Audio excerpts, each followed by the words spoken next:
Comment réaliser des maçonneries en blocs et briques à joints épais? En plus de la caisse à outils traditionnelle, il nous faut une bétonnière, une pelle, une tronçonneuse à disque, un fer à joint, un laser et une massette.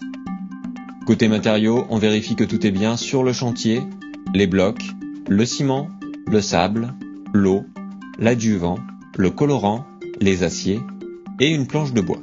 Pour votre sécurité, n'oubliez pas les gants, le casque, les lunettes, les protections auditives, le masque et les chaussures de sécurité. Première étape, la pose du premier rang.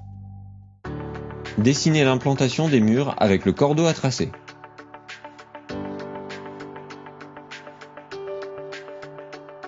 Préparez le mortier.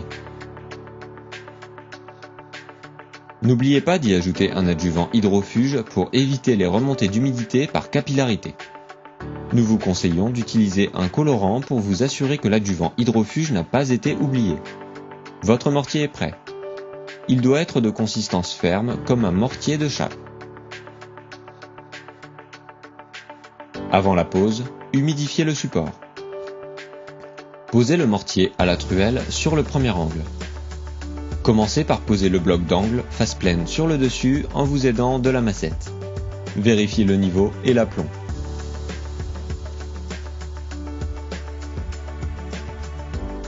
Faites de même de l'autre côté. Utilisez le laser pour l'altimétrie entre vos deux blocs.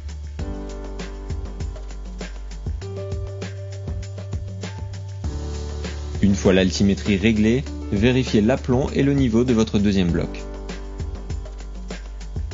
Recontrôlez l'altimétrie au besoin. Après la pose de vos deux blocs d'angle, tendez votre cordeau sur la face extérieure du mur.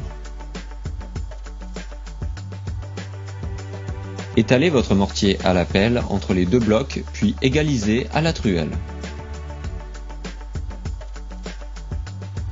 Vous n'avez plus qu'à poser les blocs les uns contre les autres en prenant soin d'aligner les blocs au trait au sol et au cordeau grâce à la massette.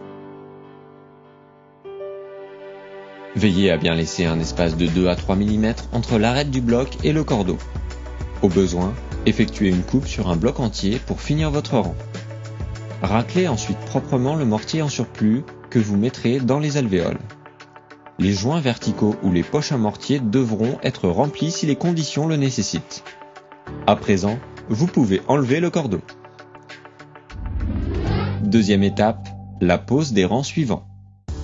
Au préalable, pensez à réaliser une pige sur laquelle vous reporterez les positions de vos rangs en veillant à terminer votre mur à la bonne cote.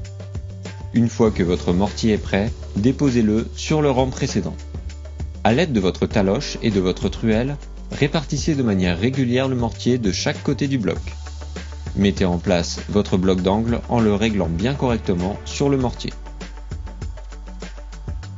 Le décalage des joints verticaux de deux assises successives doit être compris entre le premier et le deuxième tiers du bloc précédent.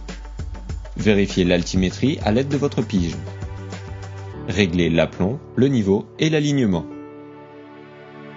Faites de même sur l'angle opposé. Posez votre mortier, posez votre bloc, réglez-le. Tendez votre cordeau entre les deux blocs sur le côté extérieur du mur.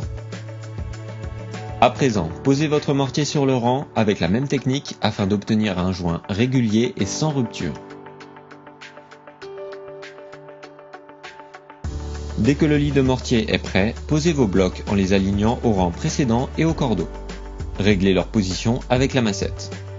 Raclez le surplus avec la truelle. Remplissez les poches à mortier si les conditions le nécessitent, comme pour le rang 1. En cas de façades apparentes, vous veillerez à passer un coup de fer sur vos joints pour en améliorer l'aspect. Troisième étape, le chaînage. Faites une ouverture dans vos premiers blocs poteaux afin de retirer le mortier.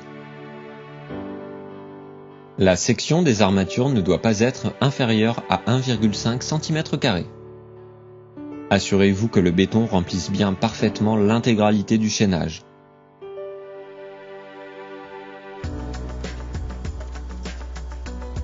Que ce soit pour les chaînages verticaux ou horizontaux, veillez à bien respecter un enrobage minimal des armatures de 10 mm. Pour les chaînages verticaux, il vous est recommandé de couler tous les 1,50 m. Et voilà, à présent, c'est à vous de jouer.